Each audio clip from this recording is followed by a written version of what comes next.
नमस्कार दोस्तों, एग्ज़ाम सारथी YouTube channel में आप सभी का स्वागत है। दोस्तों, हमारे प्रीवियस टॉपिक को आगे बढ़ाते हुए आज हम पढ़ने वाले हैं सर्व समीकाएँ और बीजीय व्यंजक और सर्व समीकाओं से रिलेटेड जितने भी क्वेश्चंस एग्ज़ाम में पूछे जाते हैं उनको सोल्व भी करेंगे। अगर इससे पहले का वीडियो आपने नहीं देखा है तो चैनल की प्लेलिस्ट में जाइए, वहाँ पर आपको रीट नाम से एक प्लेलिस्ट मिलेगी, वहाँ पर ये वीडियो मिल जाएगा। एक अन्य प्लेलिस्ट है मैथमेटिक्स के नाम से, उस प्लेलिस्ट में भी ये टॉपिक आपको मिल जाएंगे। तो चलिए शुरू करते हैं।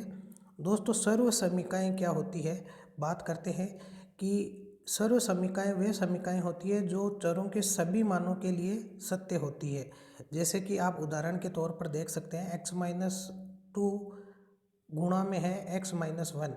अगर इसका दायां पक्ष और बायां पक्ष देखें तो x का मान कोई भी आप रखेंगे तो दोनों पक्ष हमेशा बराबर ही रहेंगे। तो इसे क्या कहा जाता है? सर्व समीका। अब आप कहेंगे कि ये तो एक तरीके से इक्वेशन हो गई, यानी कि समीकरण। तो दोस्तों, सर्व समीका और इक्वेशन यानी कि समीकरण में अंतर होता है।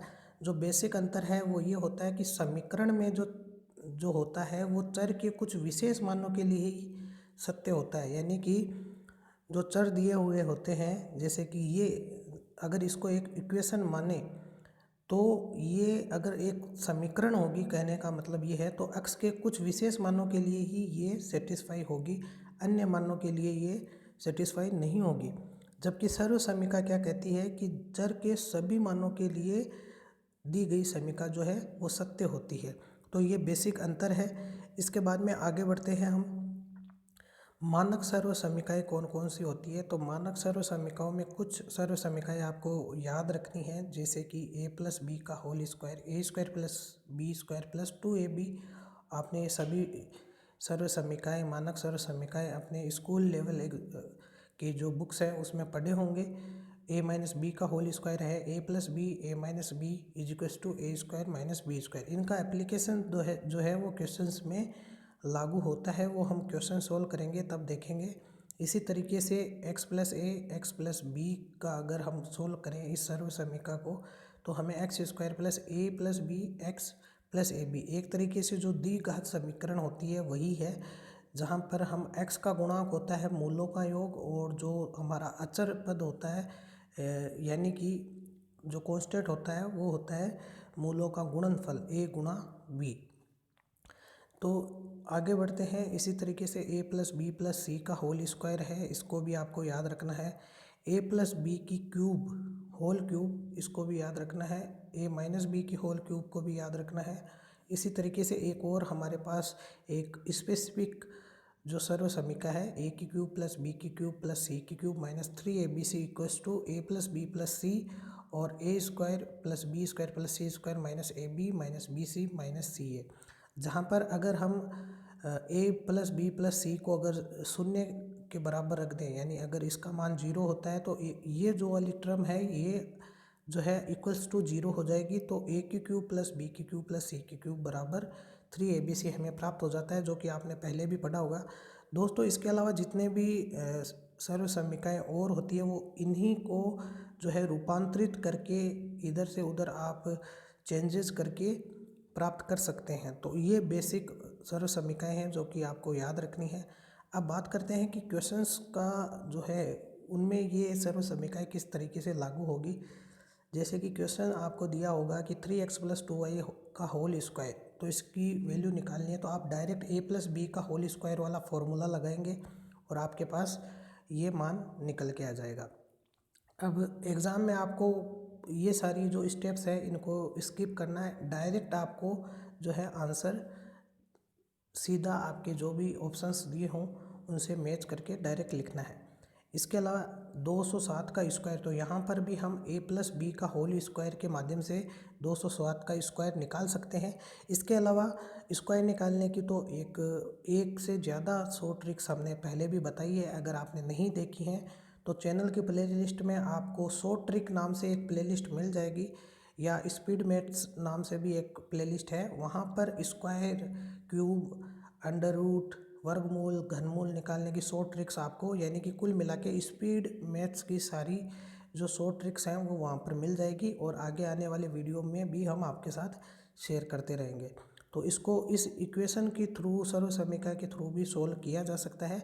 बजाय इसके कि अगर आपको ऐसा क्वेश्चन देखने को मिलता है तो आप जो स्क्वायर की शॉर्ट ट्रिक हमने बताई है उसी से सोल्व करें तो ज़्यादा बेहतर रहेगा। इसके अलावा अगर आगे बढ़े और कुछ क्वेश्चंस और देखें जो सर्व समीकरणों पर आधारित है, जैसे कि ये है 96 का होल स्क्वायर माइनस 4 का होल स्क्वायर, तो इसे ए स्क्वायर माइनस बी का होल स्क्वायर इस सर्व समीकरण को यूज करें तो बहुत ही आसान हो जाएगा। सीधा आपको 96 प्लस 4 और 96 माइनस 4 करके डायरेक्ट आप आंसर लिख सकते हैं। इसी तरीके से गुणा करने में भी इसका एप्लीकेशन है। 291 को 309 से गुणा करना है, तो यहाँ पर हमें पता है कि 291 और 309 दोनों ही 300 के पास की संख्या है। एक 300 से 9 कम है, एक 9 ज़्यादा है, तो हम a प्लस बी और a माइनस बी का ये वाला सर्व समीकरण लगा सकते हैं। इसी तरीके से इधर देखिए, इसमें भी हम a प्लस बी का होल स्क्वायर वाला फॉर्मूला लगा सकते हैं। तो इस तरीके से जो सर्व समीकरण होती है, मानक सर्व समीकरण, इनका एप्लीकेशन क्वेश्चंस में देखने को मिलता है। अगेन आप स्क्वायर्स निकाल सकते हैं और इस तरह का अगर कोई क्वेश्चन दिया हो तो उसमें भी a प्लस बी और a माइनस बी का डायरेक्ट फार्मूला लगा सकते हैं। यहाँ पर आप देख सकते हैं a प्लस बी प्लस सी का होल स्क्वायर वाला जो फॉर्मूला हमने आपको बताया था, यहाँ पर हालांकि माइनस दिया है तो आप इसको कोई नहीं, माइनस के चिन्ह को आप जो भी आपका टर्म है उसके साथ ले सकते हैं। इस तरीके से A square plus B square plus C square plus 2ab plus 2bc plus 2ca, ये सर्व समीकरण लगा करके भी आप इसका आंसर निकाल सकते हैं। अब बीजीय व्यंजकों से संबंधित कुछ क्वेश्चन सोल्व कर लेते हैं, जो कि रीट एग्ज़ाम में और अन्य जो भी आप एग्ज़ाम की तैयारी कर रहे हो तो बीजगणित के जो क्वेश्चंस आते हैं उनमें इस तरह के क्वेश्चंस देखने को मिलते हैं। बेसिक लेवल से चलेंगे ताकि सभी को सुविधा रहे। बीजीय व्यंजक में आपको दूसरे पद का गुणांक बताना है, तो आप आराम से दूसरे पद का गुणांक देख करके बता सकते हैं। -1 है, यहाँ पर अंडरूट वाई के गुणांक में क्या है, -1। इसी तरीके से दूसरे क्वेश्चन में देखिए कि इस व्यंजक में x का गुणांक क्या है। तो कई बार ऐसी आपको बीजीय व्यंजक दी हुई हो सकती है जिसमें कि आपको सोल्व करना पड़ता है, बिना सोल्व करे आप नहीं बता सकते कि गुणांक क्या है, तो इस चीज़ का आपको ध्यान रखना है। यहाँ पर तो आप डायरेक्ट बता सकते हैं कि x का गुणांक 1/2 है, लेकिन कई कई क्वेश्चंस में इस तरीके से पूछा जा सकता है कि x के गुणांक वाली दो टर्म्स अलग अलग दी हुई होंगी और उनको आपको कंबाइन करके फिर आपका आंसर निकालना होगा। अब आगे देखें, क्वेश्चन नंबर 3 की तरफ चलते हैं और देखते हैं यहाँ पर क्या पूछा गया है। ये देखें 9x square minus 7x plus 9। तो दोस्तों आपको इस तरह के क्वेश्चंस रीट एग्ज़ाम में देखने को मिलेंगे, क्योंकि बहुत ही बेसिक लेवल का आपका रीट का पेपर रहेगा जिसमें कि बीजगणित के ये सारे क्वेश्चंस आपको देखने को मिल सकते हैं इस टाइप के। और प्रीवियस ईयर्स में ऐसे क्वेश्चंस आए हुए हैं भी हैं पहले। तो इसमें आपको पूछा गया है कि ये क्या है, ये जो दिया गया पद है ये क्या है, ये बीजीय व्यंजक है, बहुपद है या दोनों है। तो दोस्तों जैसा कि आपको प्रीवियस वीडियो में हमने आपको बताया था, बीजीय व्यंजक क्या होता है, चर और अचर राशियों के गणितीय संयोग से क्या होता है, जिस व्यंजक का निर्माण होता है उसे बीजीय व्यंजक कहते हैं। बहुपद किसे कहते हैं, बहुपद वो बीजीय व्यंजक होता है जिसमें चर की घात धनात्मक होने के साथ साथ एक पूर्ण संख्या भी हो। तो यहाँ पर आप देखें x की घात 2 है जो कि धनात्मक है और पूर्ण भी है। इसी तरीके से दूसरी टर्म में भी x की घात 1 है जो कि धनात्मक और पूर्ण संख्या है। तो दोनों ही यहाँ पर चीज़ें देखने को मिलती है, ये बीजीय व्यंजक भी है साथ ही साथ बहुपद भी है। अब अगला क्वेश्चन देखें कि निम्न में से द्विपद व्यंजक कौन सा है। द्विपद का अर्थ होता है जिसमें दो पद हो, तो आप देख सकते हैं दूसरे में केवल 2 पद हैं, तो ये सही होगा। अगला है त्रिपदीय व्यंजक, तो आप देख सकते हैं चौथे में 3 पद हैं, इसलिए त्रिपदीय व्यंजक चौथा होगा। अगला क्वेश्चन देखें कि इसकी घात क्या है। तो दोस्तों हो सकता है हमने प्रीवियस जो वीडियो में बीजीय व्यंजक का जो वीडियो किया था उसमें एक चीज़ मिसिंग कर दी थी शायद, वहाँ पर आपको हमने ये नहीं बताया था कि जो बीजीय व्यंजक की घात देखी जाती है उसमें एक पद में जितने भी चर होते हैं उनकी अधिकतम घातों का योग होता है, वो बीजीय व्यंजक की घात होती है। तो यहाँ पर आप देखेंगे तो जो पहला पद है इसमें अधिकतम घात x की घात 2 है, y की घात 1 है, तो ओवरऑल घात कितनी है, 3 है। और दूसरे पद में 1 ही है और तीसरे पद में भी 1 ही है।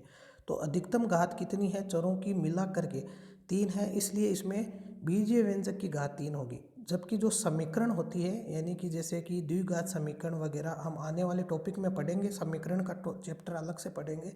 समीकरण के केस में क्या होता है कि जो चर दिया होता है उसकी अधिकतम घात सीधी देखी जाती है, यानी कि जैसे यहाँ पर x की घात 2 है तो आपको जो समीकरण होगी तो उसमें अगर इसको समीकरण के फॉर्म में लिखा जाएगा तो क्या होगी, इसकी घात 2 ही होगी, क्योंकि वहाँ पर एक ही चर की घात क्या है देखी जाती है। यहाँ पर कंबाइन जो है घात देखी जाएगी। तो आगे बढ़ते हैं। बीजीय व्यंजक, इसमें दूसरे वाले में क्या घात होनी चाहिए, तो यहाँ पर आप कंबाइन देखेंगे तो 5 होनी चाहिए, तो पहला ऑप्शन सही है। तो इन छोटी छोटी चीज़ों का आपको ध्यान रखना है। ऐसे क्वेश्चंस आपको रीट या अन्य तरह के जो एग्ज़ाम्स आपकी तैयारी कर रहे हैं, राजस्थान लेवल के LDC है या फिर पटवार है, तो उसमें देखने को मिल सकते हैं। अब ये बहुपद किस प्रकार का है, इस तरह का क्वेश्चन पूछा गया है, तो इसमें आपको सोल्व करना पड़ेगा।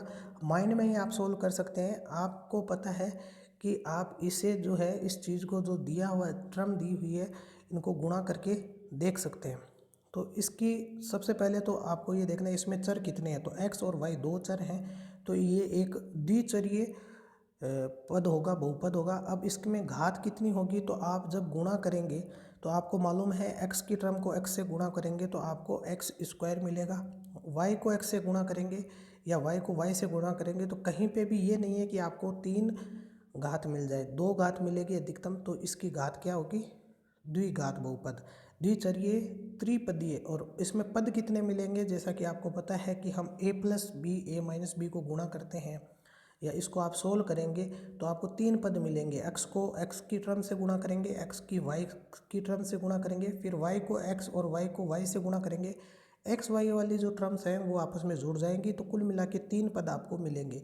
तो द्विचरीय त्रिपदीय और द्विघात बहुपद आपको मिलेगा। तो ये आपको माइंड में ही सोल्व करना है। इसी तरीके से ये क्वेश्चन है, ये इसमें पूछा गया है कि ये बहुपद किस प्रकार का है, तो आप इसमें देख सकते हैं कि x और y दो चर हैं तो द्विचरीय होगा। दूसरा, इसके अंदर कितने पद हैं, तो आप यहाँ पर देखें कि 7xy स्क्वायर और यहाँ पर 9yx स्क्वायर, और पहला पद क्या है x स्क्वायर y, यहाँ पर इसको उल्टा करके लिखा है, यानी कि 9yx स्क्वायर और ये x स्क्वायर y दोनों समान पद है। जैसा कि हमने आपको प्रीवियस वीडियो में बताया था कि अगर चरों की घातें समान हो तो वो क्या होती हैं, समान पद होते हैं और वो जुड़ जाते हैं। तो 9x स्क्वायर वाई या x स्क्वायर वाई दोनों जुड़ करके 10x स्क्वायर वाई हो जाएंगे। तो इसमें 2 ही पद बचेंगे, तो द्विचरीय द्विपदीय हो गया। इसके बाद में इसकी घात देखेंगे तो कंबाइन आप देखेंगे x और y की कंबाइन घात कितनी है, 3, तो 3 घात का बहुपद। तो द्विचरीय द्विपदीय और त्रिघातीय बहुपद। तो दोस्तों यहाँ पर आप देखते ही अगर बिना सोचे समझे टिक लगाएंगे तो आप हो सकता है इसको जो है त्रिपदीय बहुपद कह सकते हैं, यानी कि इसमें आपको 3 पद दिखाई दे रहे हैं, इसलिए आप डायरेक्ट त्रिपदीय इसको कर सकते हैं। ऐसे ही क्वेश्चंस बनते हैं। तो आपको ध्यान रखना है कि जो समान पद होंगे वो जुड़ेंगे, जैसा कि हमने आपको बताया है। इसी तरीके से कुछ और क्वेश्चंस आप देख सकते हैं, जैसे कि क्वेश्चन नंबर 10 है। इसमें पूछा है कि इस बीजीय व्यंजक में x जो 4x स्क्वायर वाई है इसके समान पद क्या कौन सा है, तो समान पद वो होते हैं जिनमें जो चर होते हैं उनकी घातें क्या होती है, समान होता है। यानी कि हमें वो पद देखना है जिसमें कि x स्क्वायर वाई स्क्वायर हो। तो इस पूरी बीजीय व्यंजक में आप देखेंगे तो ये वाला जो पद है 2x स्क्वायर वाई स्क्वायर, इसमें क्या है, x में भी 2 घात है और y में भी 2 घात है, तो ये क्या होगा, इस पद के समान पद होगा। हमें कांस्टेंट को ध्यान में नहीं रखना है, जो गुणांक है उसको ध्यान में नहीं रखना है, हमें केवल चर की जो घातें हैं वो समान होनी चाहिए। अब आगे बढ़ते हैं, अगला क्वेश्चन देखिए। इसमें पूछा है कि उपरोक्त पदों में कितने प्रकार के कितने समान जोड़े हैं। तो इस तरह के क्वेश्चंस भी पूछे जा सकते हैं, कितने प्रकार के समान पदों के जोड़े हैं। तो आप इसमें चेक करेंगे कि कितने समान पद हैं। तो सबसे पहले आपको दिया हुआ है 9x, फिर 2x वाई स्क्वायर। तो पहले आप x का देखेंगे तो आप देखेंगे x के 2 पद हैं, तो एक तो ये हो गया। उसके बाद में x माइनस का 2x वाई स्क्वायर है, तो कहीं पे आपको x वाई स्क्वायर का पद और दिखाई दे रहा है, तो ये देखिए x वाई स्क्वायर का, इसके अलावा x वाई स्क्वायर का। तो एक तरीके से ये भी एक समान पदों का जोड़ा हो गया। उसके बाद में 7y है, तो y का कोई पद है तो आप देख सकते हैं ये रहा। तो कुल मिला के ये भी एक समान प्रकार का पद हो गया, 7y और माइनस का 3 वाई। इसके बाद में आप देखें वाई क्यूब की कोई टर्म है नहीं है। इसके बाद आप देखें एक्स स्क्वायर वाई की कोई इसमें टर्म है तो नहीं है। इसी तरीके से एक्स स्क्वायर में भी कोई टर्म नहीं है और एक्स वाई की भी कोई टर्म नहीं है। तो कुल मिलाकर 3 ऐसे जोड़े हैं जो कि समान पद है। इसके बाद में आगे आप क्वेश्चंस देख सकते हैं कि इनमें आपको क्या करना है, इनका योग करके बताना है। A B minus B C minus ये इनका योग करना है। तो आप इसको डायरेक्ट आराम से जोड़ सकते हैं। आप देख सकते हैं कि जो टर्म दी हुई हैं वो एक बार प्लस है एक बार माइनस है, तो सबको जोड़ोगे तो जीरो मिलेगा। इसी तरीके से आप अन्य क्वेश्चंस भी सर्व समीकरणों के द्वारा आराम से एप्लीकेशन को लगा करके योग कर सकते हैं। गुणा मल्टीप्लिकेशन कुछ भी मिले आप कर सकते हैं। तो ये तो आप डायरेक्ट जो सर्व समीकरण मानक सर्व समीकरण हमने आपको बताई है उसके एप्लीकेशन से यहाँ पर ए प्लस बी ए माइनस बी का जो आप एप्लीकेशन लगाएंगे सर्व समीकरण ए स्क्वायर माइनस बी स्क्वायर आप डायरेक्ट कर सकते हैं।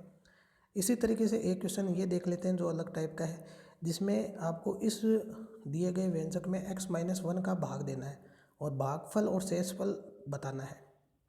तो शेषफल निकालने का तरीका शेषफल प्रमेय जो कि प्रीवियस वीडियो में हमने डिस्कस की थी। शेषफल निकालने के लिए हम क्या करते हैं कि जिसका हमें भाग देना है जो भाजक है उसको इक्वल्स टू 0 के बराबर रखेंगे, यानी x-1 को हम 0 के बराबर रखेंगे तो x की वैल्यू मिलेगी 1। x की वैल्यू मिलेगी 1। इसे हम दिए गए व्यंजक में रख देंगे। तो दिए गए जब व्यंजक में हम रखेंगे x बराबर 1 तो हमारे पास जो शेषफल है वो निकल के आ जाएगा। यहाँ पर आप रखेंगे तो 3 फिर -4 और फिर -3 और फिर 1 माइनस का 1, तो माइनस का 4 माइनस का 3 और माइनस का 1, माइनस का 8 और प्लस का 3, तो माइनस का 5 आपका शेषफल रहेगा, यानी कि बी और डी में से कोई आपका एक आंसर। तो दोस्तों इसमें भागफल निकालने के लिए आपको क्या करना पड़ेगा कि जो भाजक आपको दिया है उसको आपका जो ऑप्शंस निकल के आए हैं -5 वाले जिसमें कि आपने शेषफल निकाला -5, इन ऑप्शंस की शुरू की 2 टर्म से जैसा ही आप गुणा करेंगे तो आपको ये वाला व्यंजक मिल जाएगा और जिसमें सही व्यंजक मिलेगा वही आपका राइट ऑप्शन होगा। इसी तरीके से एक और क्वेश्चंस को देखते हैं फटाफट से कि पी की क्यू प्लस 1 को आपको पी प्लस 1 से भाग करना है, भागफल और शेषफल आपको निकालना है। तो शेषफल निकालने के लिए पी प्लस 1 को आप 0 के इक्वल करेंगे तो आपको p इक्वल्स टू माइनस का 1 मिलेगा। ये p इक्वल्स टू माइनस का 1 आपको दिए गए इसमें व्यंजक में लिखेंगे तो आपको शेषफल मिलेगा 0, जो कि केवल एक ही ऑप्शन में है, तो आप इसको सीधा टिक मार्क कर सकते हैं। इसके अलावा अगर आपको भागफल निकालना है तो आप a की क्यूब प्लस b की क्यूब से इसको एक्सपेंड करेंगे और फिर p प्लस 1 का डिवाइड कर देंगे, जिससे कि आपको ये वाली टर्म मिल जाएगी। दोस्तों इस तरह के क्वेश्चंस आपको आसानी से आप सोल्व कर सकते हैं असमीका पर आधारित, बीजीय व्यंजक पर आधारित। आई होप कि आपको ये सारी चीज़ें समझ में आई होगी। तो दोस्तों वीडियो पसंद आए हो तो इसे लाइक करें, शेयर करें और हमारे चैनल को सब्सक्राइब करना ना भूलें। धन्यवाद।